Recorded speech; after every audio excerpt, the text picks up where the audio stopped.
Hello, मैं पंकज सोलंकी आपके सामने गणित का एक टॉपिक भिन्न संख्याओं का जोड़ एवं घटाव के बारे में हम पढ़ रहे थे। वो आज हम वापस देखेंगे न्यू सवाल के साथ। यदि आपने हमारे वीडियो को नहीं देखा है, यानी कि भिन्न संख्याओं के बारे में, भिन्न संख्या कितने प्रकार की होती है, भिन्न संख्याओं को किस प्रकार से जोड़ा जाता है, किस प्रकार से इनके घटाव किया जाता है, तो इस वीडियो के डिस्क्रिप्शन में उस वीडियो का लिंक दे दूँगा, वहाँ जाकर ज़रूर देखें। तो आइए, और यदि आप हमारे चैनल पर नए हो तो इसे सब्सक्राइब ज़रूर करें, शेयर करें। तो देखिए सवालों की ओर चलते हैं।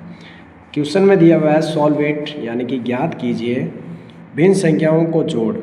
यानी कि यहाँ आपको कुछ संख्याएं दी हुई है। अभी हमने इससे पूर्व के जो वीडियो देखे थे उसमें हमने साधारण यानी कि धनात्मक और घटाव को देखा था, लेकिन जब इन्हीं प्रश्नों के अंदर कुछ नेगेटिव यानी कि ऋणात्मक और कुछ पॉजिटिव के प्रश्न दे दिए जाते हैं भिन्न संख्याओं में, तो इसे कैसे सॉल्व करते हैं तो वो पढ़ेंगे।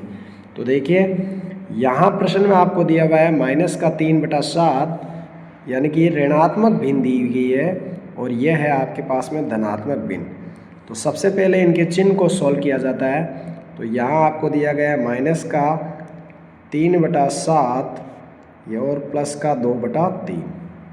हमारी ये प्रक्रिया आगे बढ़ने से पहले हम इसका क्या ज्ञात करते हैं, LCM, जिसे हम क्या नाम देते हैं, लेसफर, लघुत्तम समापवर्तक। तो देखिए 7 और 3 का जब हम ले से ज्ञात करते हैं तो कैसे ज्ञात करते हैं। सबसे पहले हम 7 और 3 लिखते हैं। यहाँ ध्यान दीजिए, यहाँ 2 से ये विभाजित नहीं है, तो हम सबसे पहले किससे विभाजित करते हैं, 3 से। तो 7 आता नहीं है, तो 7 का 7 समान। जो पद इस टेबल के रूप में नहीं आता है, जो विभाजित पूर्ण रूप से नहीं होता है, उसे समान रूप से वापस लिखा जाता है। उसके बाद में 3 से विभाजित एक बार में हो जाता है, यानी कि 1 टाइम। फिर 7 से विभाजित जब हम करते हैं, क्योंकि अभाज्य संख्या में सबसे पहले हमें 2 का करके चेक करना पड़ता है।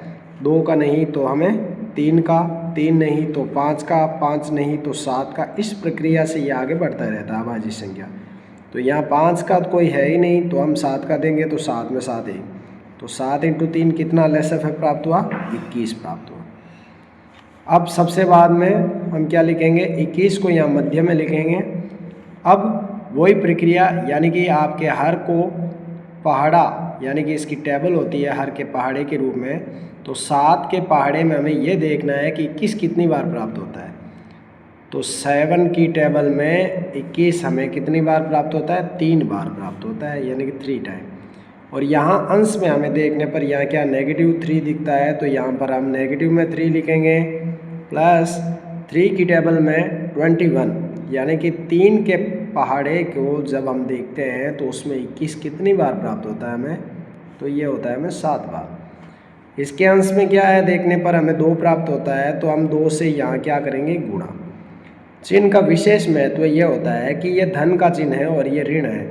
जब आप धन के साथ में ऋण की गुणा करते हो तो आपको हमेशा प्राप्त क्या होता है, ऋण प्राप्त होता है, क्योंकि एक धनात्मक और एक ऋणात्मक की जब गुणा किया जाता है तो प्राप्त होने वाली संख्या हमेशा ऋणात्मक ही प्राप्त होगी।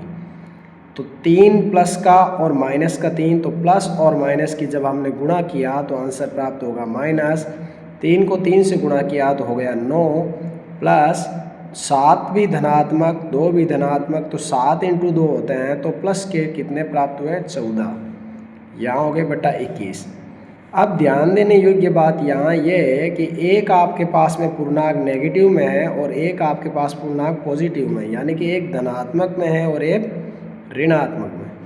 तो जब भी ऋणात्मक और धनात्मक संख्याओं का योग किया जाता है तो प्राप्त होने वाली संख्या आपको कैसी प्राप्त होती है, जो संख्या गणित की बड़ी के रूप में माना जाता है, यानी कि डिजिट बिगेस्ट नंबर हो। जैसे यहाँ 14 बड़ा संख्या है और 9 माइनस का है, यानी कि ऋणात्मक है, वो छोटी संख्या है। तो प्राप्त होने वाला उत्तर भी हमें कैसा प्राप्त होगा, प्लस का प्राप्त होगा। तो देखिए 14 में से हम क्या घटाएंगे, 14 में से 9 घटा लेंगे तो कितना, 1 ये और 4 कितना प्राप्त हो गया, 5/21। ये जो भी आंसर प्राप्त हुआ है भिन्न संख्या 5/21 के रूप में हम इसको पढ़ते हैं। तो ये भिन्न कैसी प्राप्त हुई हमें, ये भिन्न के आगे कोई चिन्ह नहीं है तो ये हमें धनात्मक रूप में माना जाता है। अगर आपसे पूछ लिया जाए कि ये कैसी भिन्न है तो आप इस भिन्न का नाम क्या देंगे, ये उचित भिन्न देंगे। कारण क्या होता है इस उचित भिन्न को क्यों बोलते हैं, क्योंकि कारण ये होता है कि इसमें हर से अंश हमेशा क्या होता है, छोटा होता है। तो आइए इसी प्रकार से एक नेक्स्ट सवाल पढ़ते हैं हम इसका।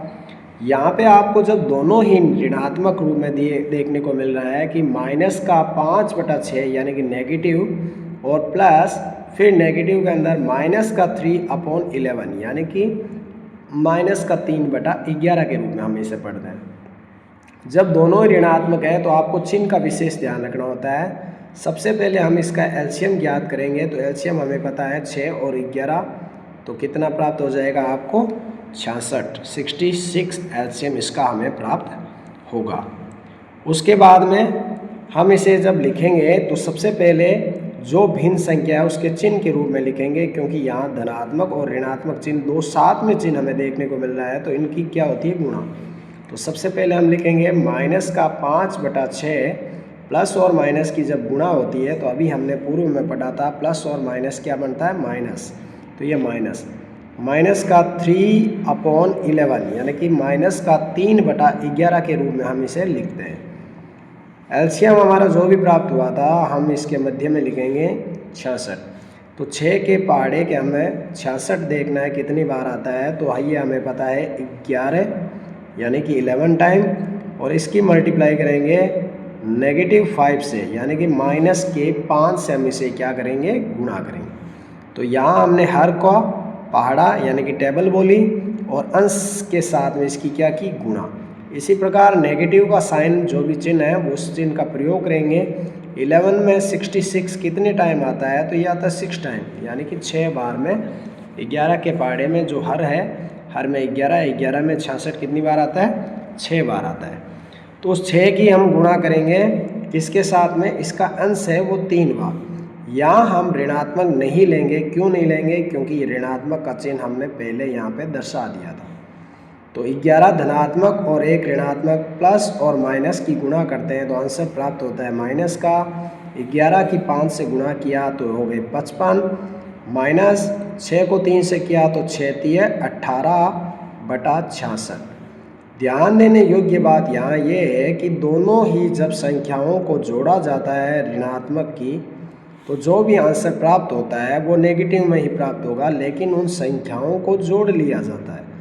तो यहाँ देखिए माइनस का ही 55 है और माइनस का ही 18 है, यानी कि माइनस का 55 फिर सब्ट्रैक्ट 18/66।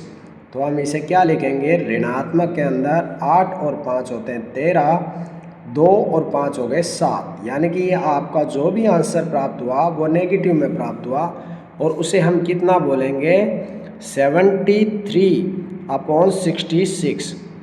तो इसी प्रकार से हमने इन भिन्न संख्याओं को, नेगेटिव भिन्न संख्याओं को किस प्रकार से जोड़ा जाता है, किस प्रकार से इनको घटाव किया जाता है, ये सीखा। यदि आप हमारे चैनल पर नए हो तो इसे सब्सक्राइब ज़रूर करें, वीडियो को लाइक करें, कमेंट करें। धन्यवाद।